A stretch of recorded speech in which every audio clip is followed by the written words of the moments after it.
বাংলাদেশে লাগাতার হিংসা, হিন্দুদের ওপর অত্যাচারের প্রতিবাদ। দিল্লিতে বিশ্ব হিন্দু পরিষদের অবস্থান বিক্ষোভ।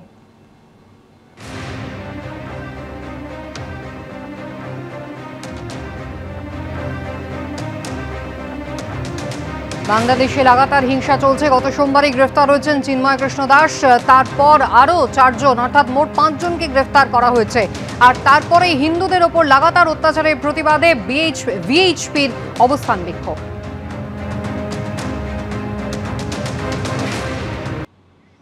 নির্বাচনের আগে বাড়িতে ব্যালটই না পৌঁছানোর অভিযোগ। আইএমএ রাজ্য শাখা নির্বাচনে বেনিয়মের অভিযোগ উঠে এলো তৃণমূল শিবির থেকেই। উঠল ভোট বাতিল করে নতুন করে নির্বাচন করানোর দাবি। আর জানিয়ে শুরু হয়েছে তরজা। আইএমএ রাজ্য শাখা নির্বাচনে এবার বেনিয়মের অভিযোগ উঠে এলো তৃণমূল শিবির থেকেই। নির্বাচন প্রহসনে পরিণত হয়েছে বলে অভিযোগ তুললেন তৃণমূল মুখপাত্র ও রাজ্য মেডিকেল কাউন্সিলের সদস্য কৌশিক বিশ্বাস। সম্প্রতি আইএমএ নির্বাচন ঘিরে বিতর্ক কম হয়নি। সেই বিতর্কে বারবার সামনে এসেছে তৃণমূলের চিকিৎসক নেতা শান্তনু সেনের নাম, যিনি ফের একবার আইএমএ নির্বাচনে লড়ছেন রাজ্য সম্পাদক পদে, যে পদে তিনি আগেও ছিলেন।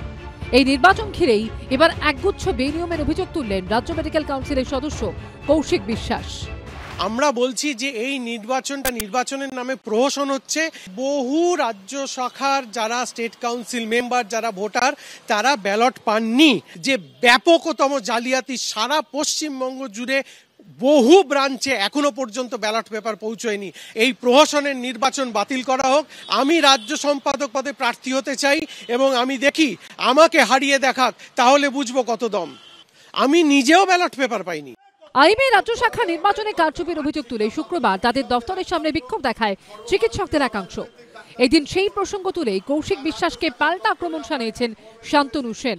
গত পরশুদিন বামপন্থীদের চিকিৎসকরা যারা এই আইএমএর ইলেকশনে আমাদের বিরুদ্ধে প্রতিদ্বন্দ্বিতা করছে, তারা একজোট হয়ে বোহারান হেরে যাওয়ার ভয়ে এই ধরনের মিথ্যা অভিযোগ করতে এসেছিল।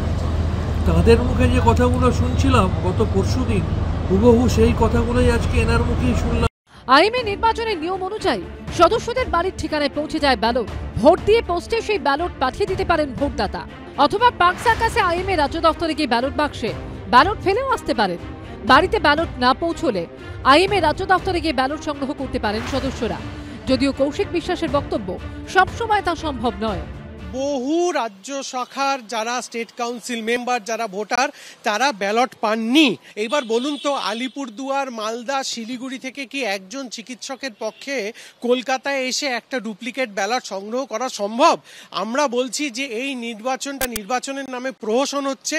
যিনি এই কথাগুলো বলছেন, এটা তার কথা থেকে প্রমাণ হচ্ছে আইএমএর নির্বাচন তিনি জীবনে কোনোদিন প্রতিদ্বন্দ্বিতা করেননি। আইএমএ নির্বাচন পদ্ধতি, আইএমএর কর্মপদ্ধতি সম্বন্ধে তার বিন্দু বিসর্গ ধ্যান ধারণা নেই। সব মিলিয়ে আইএমএ নির্বাচন ঘিরে কিছুতেই পিছু ছাড়ছে না বিতর্ক।